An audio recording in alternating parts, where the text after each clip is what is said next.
Hello, everyone. My name is Myriam Beauvais. I'm a member of the ACM SIGGRAPH Diversity and Inclusion Committee, and I have the pleasure of moderating this D&I Summit session, From Ducks to Dojos, How to Teach a Toolkit for Diversity. During this live stream, we encourage you to ask us your questions and comments. This live stream is moderated by ACM SIGGRAPH. We ask that all comments stay respectful of others and respect ACM's policy against harassment. This means to exercise consideration and respect in your speech and actions, refrain from demeaning, discriminatory, or harassing behavior in speech, and be mindful of your fellow participants. No intimidating, harassing, abusive, discriminatory, derogatory, or demeaning speech or actions by any participant will be tolerated. I have the honor of introducing you to Joyce Lee, the author and speaker of this session. Joyce Lee is a software engineer whose love for computer graphics has drawn her to projects everywhere, from virtual reality content creation to simulation for autonomous vehicles. A former instructor at the University of Pennsylvania, she continues to pursue her interest in education while working at Google. Joyce Lee, welcome, and please take it away. Hi, everyone, and thank you for attending my talk this morning. I wanted to put together this talk in order to share some observations that I've made in my years teaching computer science at the university, as well as working in diversity efforts in industry.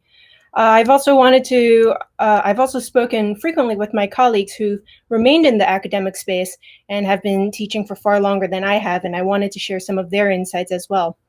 So over the next half hour, I hope you learn something that you can incorporate into your day-to-day engagement with the computer science community, whether you're a student, an educator, or working in industry.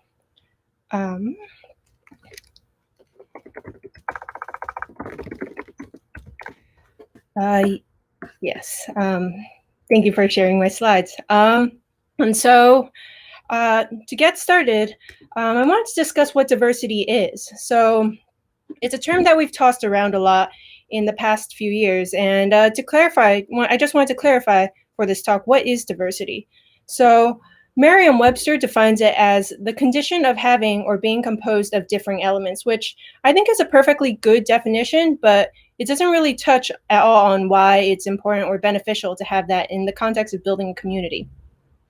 So I dug around a little bit and I found some definitions that tech companies have come up with, all of which I think are much more useful definitions than the formal one I just provided.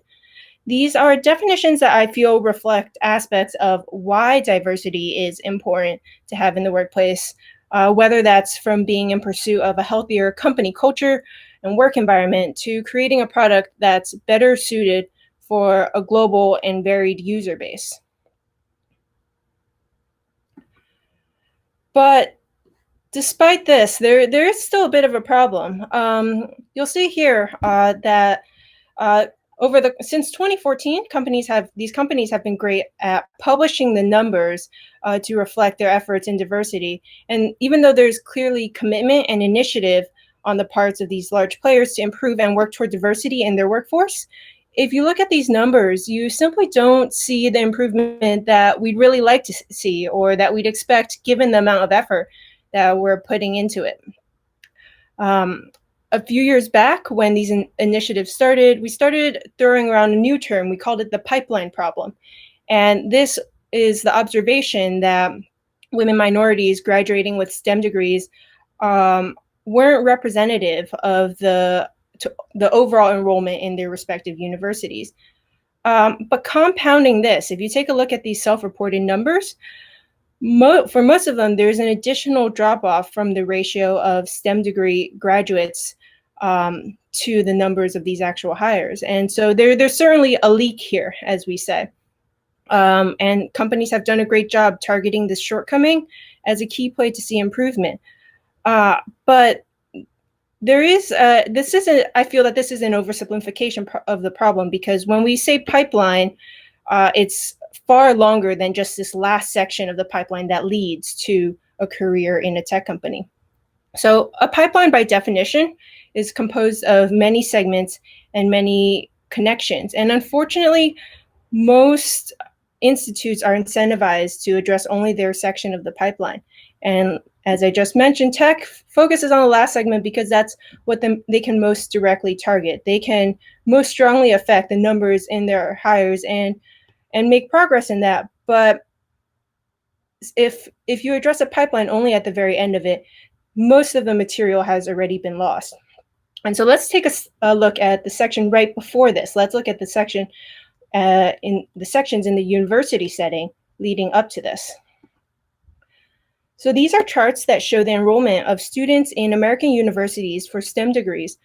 They are broken down on the left is by gender and ethnicity on the right. And although there's already some disparity at this point, it actually doesn't reflect the increase in the disparity that you see at graduation. So in contrast to the numbers you see here, by graduation, women represent only 24% of the total graduating class, and Latino students represent only 8%. And so universities, they have generally acknowledged that there's a pre-existing they have acknowledged that there's a gender ethnicity disparity in the incoming STEM enrolled students. And so in response to these statistics, they have, as well as the increase in non-major students who are interested in taking related courses, many universities have started offering survey courses. They've started offering survey courses as part of their offerings. These courses, they're good because they provide a cursory glance at a huge number of technical topics, and they're great for students who have an interest in the field, either because it's becoming increasingly relevant and applicable to their primary interest and study, or they're simply uncertain about whether or not they want to pursue this as a career. And for universities, there's an incentive too, because these courses tend to look great for enrollment statistics, since a pretty representative cross-section of the student body is interested in taking a course like this. However, if you look at the graduation statistics, adding a survey course to the curriculum does not actually seem to have the effect that we would like it to have. And the reason for this is that survey courses, they tend to assume something about a lack of background in their students, and they certainly don't assume commitment to the study down the road. And so they intentionally give a broad view and a taste of many concepts, but don't focus on laying solid foundations for continued pursuit in the degree or the study. And a large part of this is when educators, when they construct the curriculum for a class, they do take into consideration where the student is coming from and where they're trying to go, and what the purpose of this course is trying to fulfill for them. And just by virtue of having those who are not necessarily committed to a degree or not firmly rooted in that degree compared to those who intend for this to become their career, you're already looking at educators who struggle with providing something that fits both of these categories of students. And as a result of this shift, most universities now exhibit this phenomenon that in my university, we called it the Culling Class. And this is a course where students are comfortable working in this field and this study until they hit this one class they struggle with. They don't feel that they have the necessary support to continue on with the study with either during this course or after this course. And at this point, they either switch to another major within their college, or in some cases, they simply just don't complete the degrees at all. And the fact that this is a phenomenon that's shown up in several universities completely individually is indicative of a problem that survey classes are causing for those who are trying to complete a degree in these fields. So given the difficulty in addressing diversity in the final two segments of the pipeline, which is university and in industry, that it takes to land a student in a career in this field, is there a better way to make real progress on diversity? And I would postulate, what if we started earlier in the pipeline? Instead of focusing all our efforts at patching the very end of the pipeline, what if we help every student to build their own toolbox at the beginning of the journey so that they can help us fix this leaky pipeline as they move through it? I wanted to share this quote by a lecturer at the City University of New York City. And that quote is, "Computer science education is giving every student a toolbox and teaching them to ask the right questions." And this is a quote from a colleague of mine who has been teaching in the public school system for almost 30 years at this point. And what he means by this is that teaching computer science is not the same thing as teaching programming. Teaching computer science is teaching a fluid intelligence, which is the ability to use logic to solve problems in new or novel situations without reference to pre-existing knowledge. And in contrast to teaching programming, which is teaching crystallized intelligence, which is just to reuse patterns that you've seen before. So what are some ways we can encourage our students to build out their own toolbox in order to apply this fluid intelligence? One is coding competitions. I personally enjoy moderating them. I enjoy participating in them because, especially as a student, that it results in meeting others, allowing students to meet others of a similar age group with usually similar exposure to computer science, but from vastly different backgrounds. Many of them are regional, but at the same time, it's easy to forget how different someone's exposure and life experience can be, even if they just grew up a few miles away.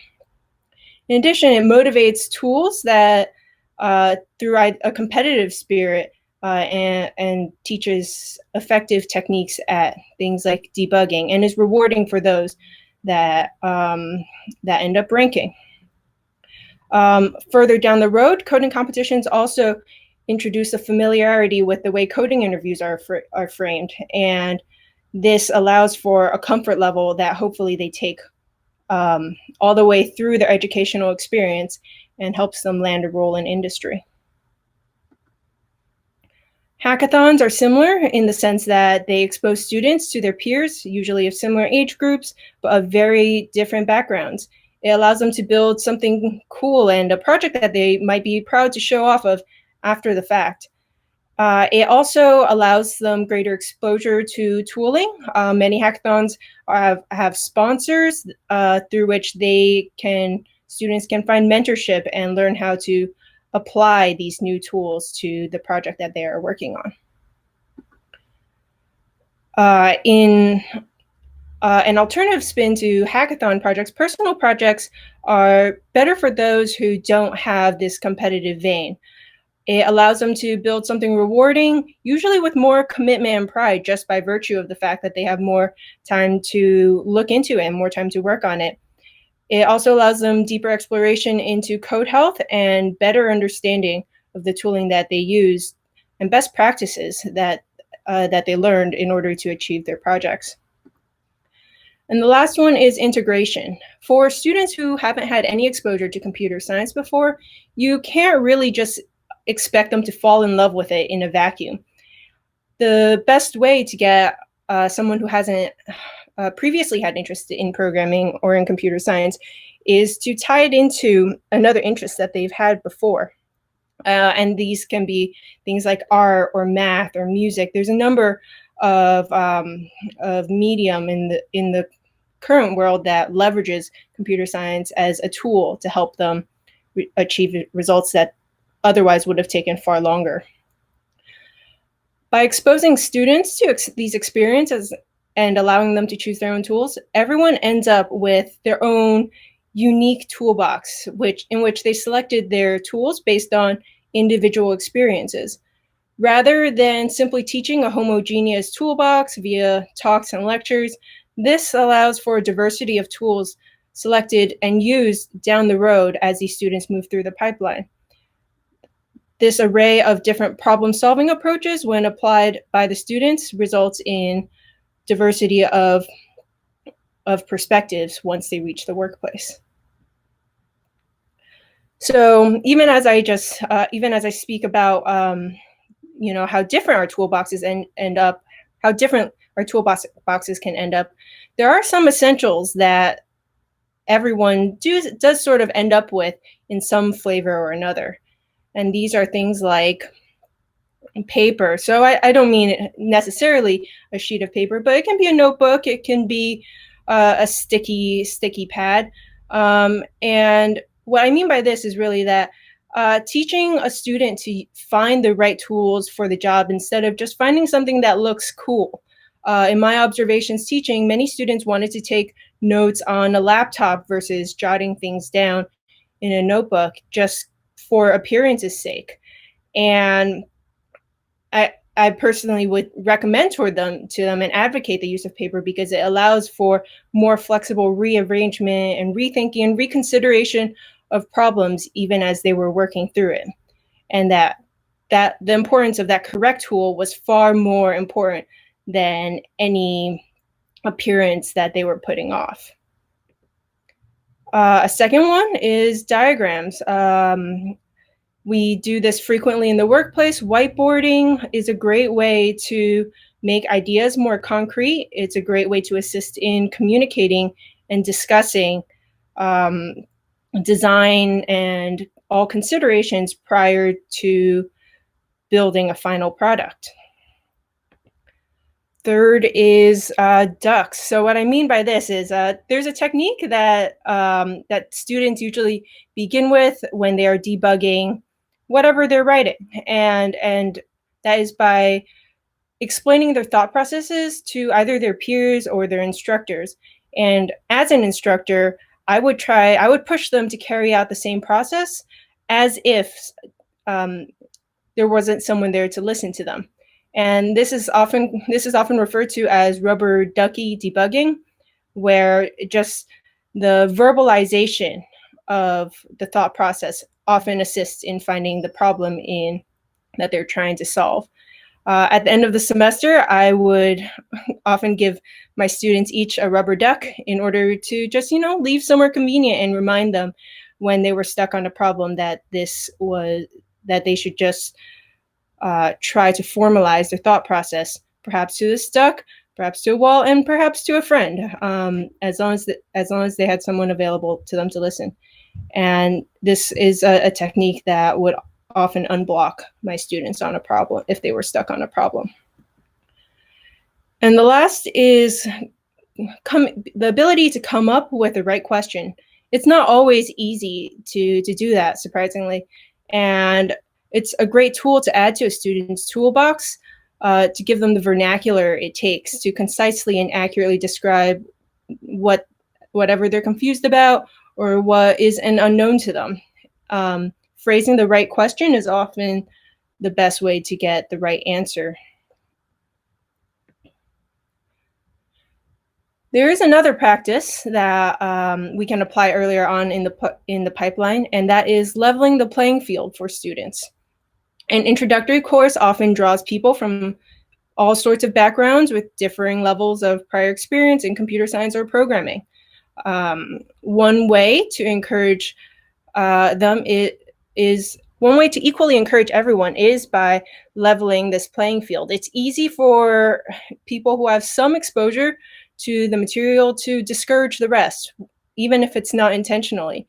And by choosing a weirder niche in the computer science world, this can be mitigated by having the attention focused on the new techniques that none of the students have had significant exposure to before. One example of leveling the playing field in these introductory classes is by starting with functional programming. Even for those who have had some experience in programming before, probably haven't seen languages like Racket or OCaml which are languages that I've noticed an increasing number of colleges structuring their introductory courses in. Another one is teaching games, how to write a game. Games introduce aspects of state machines, UI, UX elements, and design concepts. And for even students that have had some experience in programming before, these are likely not concepts that they have had to consider or think about or implement. Third is computer graphics. This one is more mathematically integrated. It's very satisfying because if things go right, you end up with something visually rewarding. And for those students who might have more confidence in math, which is something that we start teaching children much earlier on than programming, it allows them a level of confidence that they might not otherwise have when entering this course. And lastly is technical management. By technical management, I mean the skill to scope and plan a project and then to execute on it. It means teamwork, and for some people, it means leadership. This skill is frequently overlooked in computer science education.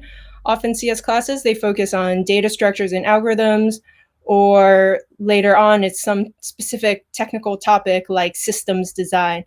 Few students have any exposure to this before they reach industry, and let alone at an introductory entry level. In addition to nearly everyone starting from the ground in this respect, there is an added benefit that being exposed to this mindset early on allows students to have context for where the rest of the skills they will learn in their education, they'll have more context for how this applies in the real world. So up until this point, I've been talking a lot about gender and ethnicity because those are things that are somewhat easier for us to gather metrics on. But I wanted to bring to mind that diversity, it's not just gender and race.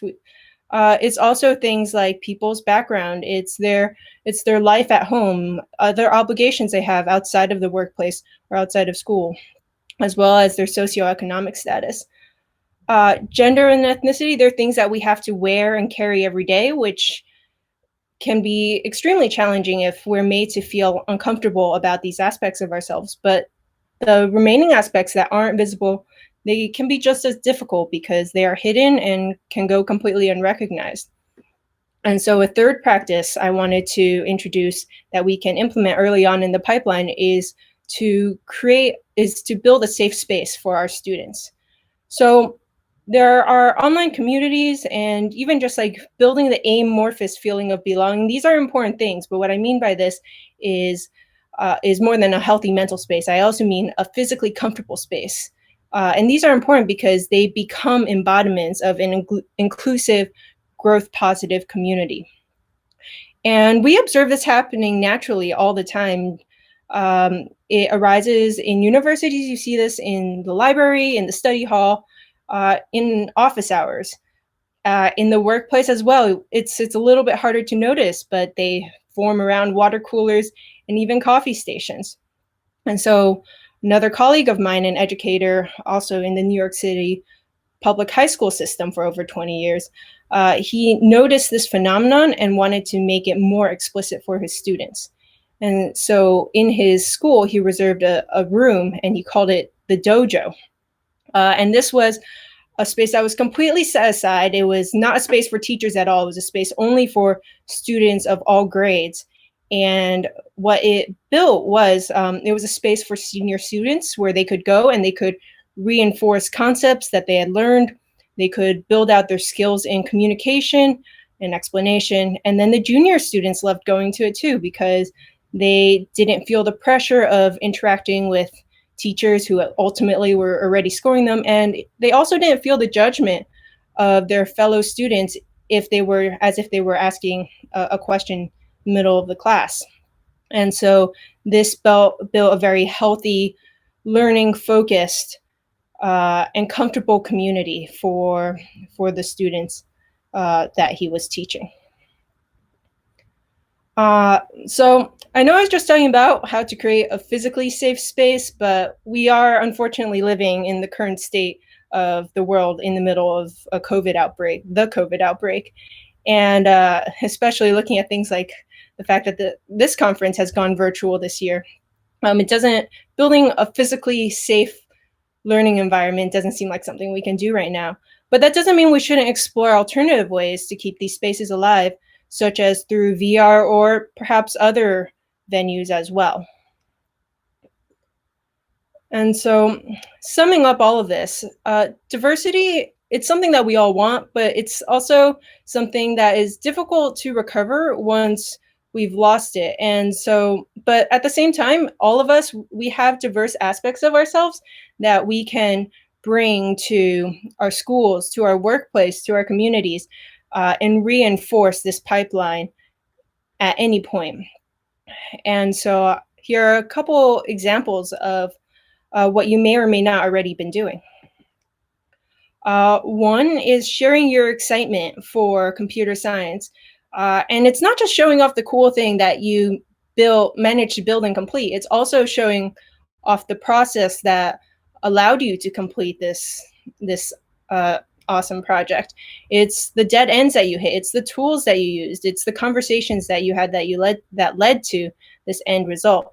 And sharing that through blogs, video posts, even just having a nice README in your repo where you post this final project, all of those serve to help excite others who are trying to who are aspiring to do similar things. Second is recognition. There are those who are less visible and less represented in our current environment. Lifting up those who extend themselves to contribute more is something that we can all do. Allowing their work and contributions to shine in a way proportionate to how they should be represented in our community is a way to encourage those who may not yet feel like they belong to know that they do have a place with us in this space.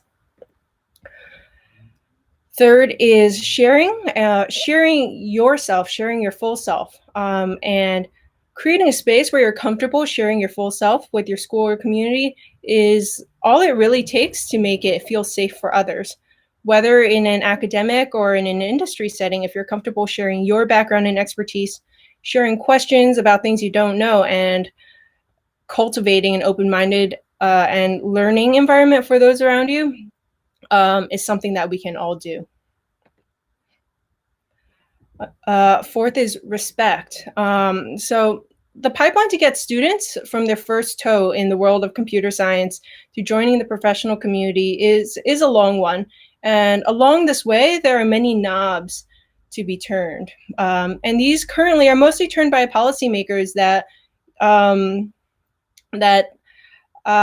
they look at trends, they look at stats, and they make good guesses based on those that information for what they can do to help us improve diversity.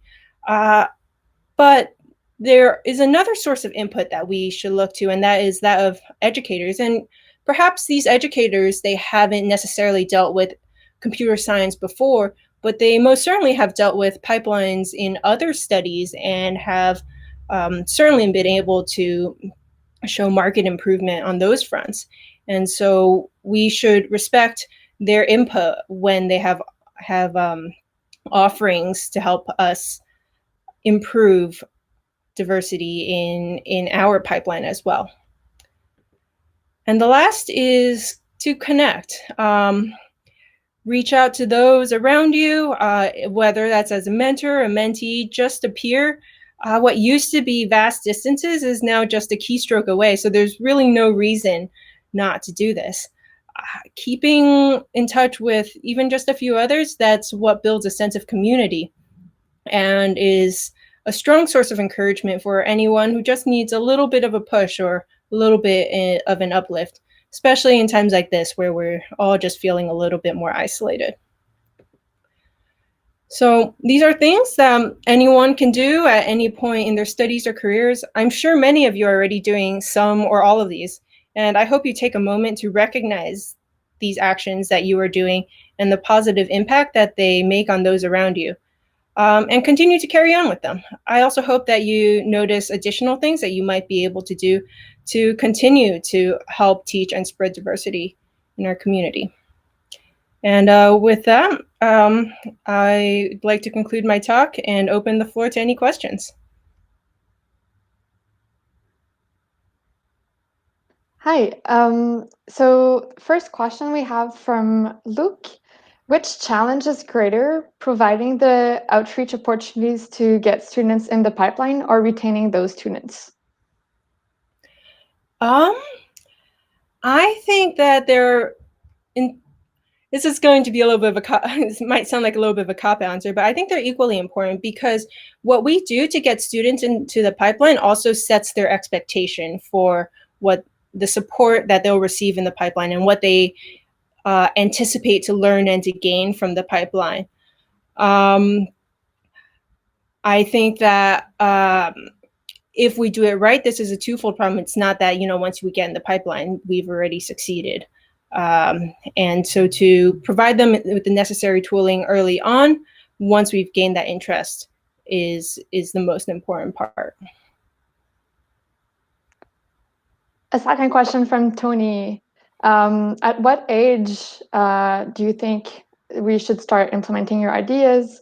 How do you overcome the systemic teaching issues related to math being taught and not necessarily on the same playing field?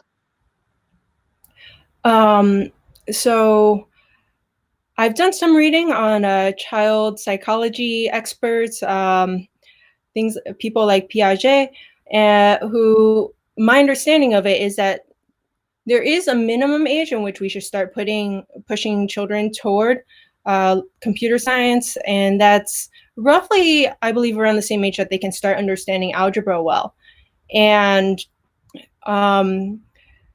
it's interesting because in our normal curriculum, everyone has to take an algebra class, but only a select few.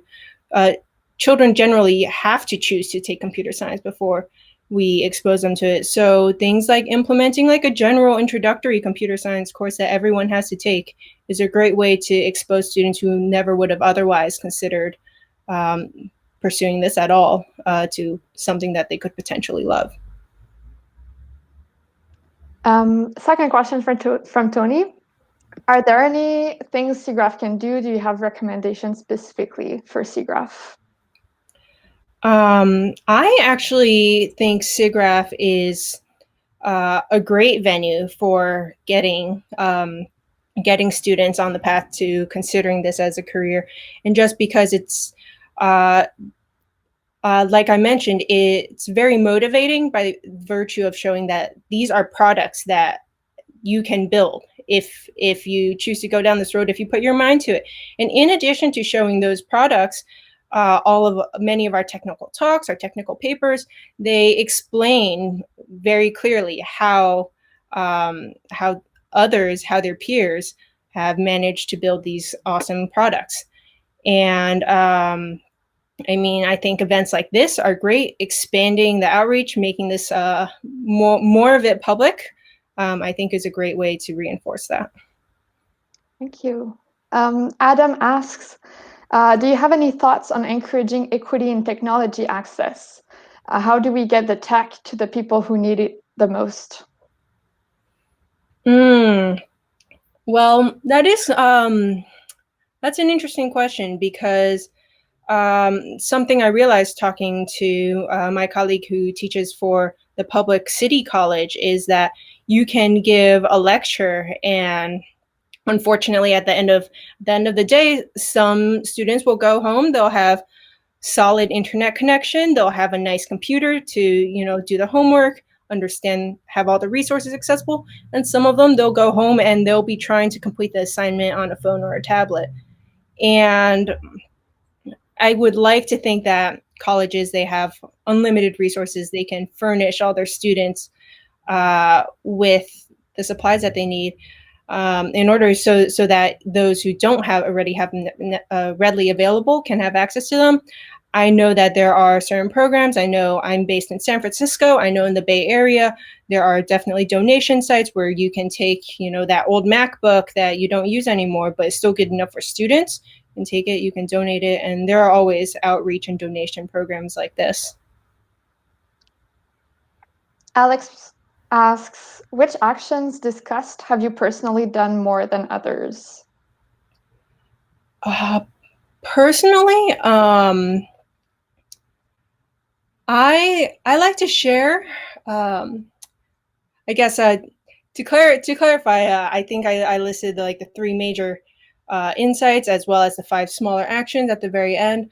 I guess the thing that I try to do most is building that safe space. So creating my own dojo, if you will, wherever I go, whether that's when I taught in university, I made a distinct effort to hold office hours in more comfortable locations. So instead of reserving, let's say, a classroom for it, I tried to set it up in a cafe where students were more likely to be working anyway. Even within the context of the workplace, tried to make it a little bit more homey, tried to encourage conversations where people can discuss their side projects, whether or not they're tech related, in addition to discussing work. A question from Gwen. What are your thoughts about attrition after the pipeline when people have already gotten jobs but won't stay?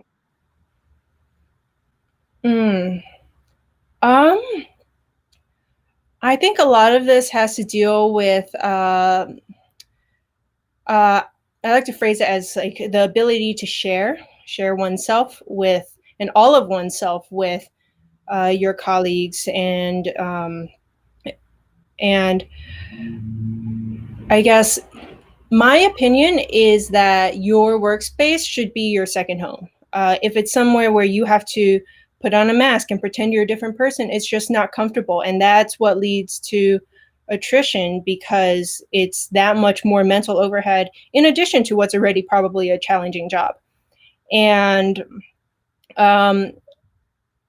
my belief and what I try to do is I try to bring my entire self to work. I'm not a perfect person. I'm definitely flawed. And I'm not afraid to bring those flaws into my workplace, because that creates a more genuine environment, and I hope a more comfortable environment for all of those around me as well. And a question from Diana. How can other schools or universities implement your ideas and toolkit? So I think implementing a feedback loop from the students to those who write the curriculum is a pretty important first step. When I was in university, I certainly helped and gathered feedback from my students at the end of every semester to see where they struggled most with, where they felt most uncomfortable with, and if they wanted to share, like where they most thought that they were just going to switch out and do something else. And taking those and incorporating it. And usually it was things like assignments, things that weren't well explained, concepts that weren't appropriately addressed in lecture prior to the assignments being given. And these are small things. These are easy to fix. And I'm not certain how, I've only ever taught at one university. I'm not certain how others revise their curriculum. But I guess that would be my primary recommendation. I feel that the largest gains that I saw in revisions to the course I taught's curriculum were as a result of that. AJ asks, along with using obscure programming languages to level the playing field, do you have any other thoughts on how to disrupt biases held by majority, minority, mixed peer groups? So I believe I touched on a couple others. My personal favorite one is letting students write games. Games, there are so many different flavors, so many different varieties. Just because you wrote one kind of game before doesn't mean you can comfortably write any flavor of game. And similarly, it allows students to choose their own tool set. they can be written. There's a variety of languages that can comfortably allow even an introductory student to write a game in, and it also has the added benefit that it's fun. It's something that a student will likely want to share after they've built this, and so that's that's extra motivation for kids who are worried about peer pressure. That's like an extra cool factor for them. So yeah. That was all the time we had for the questions, so we're going to wrap up. Thank you so much for this talk, for your insights, your suggestions and recommendations. We're going to be back with the future session in 5 minutes. So thank you, Joyce, and thanks to everyone for their questions and for tuning in. Yeah, thank you all.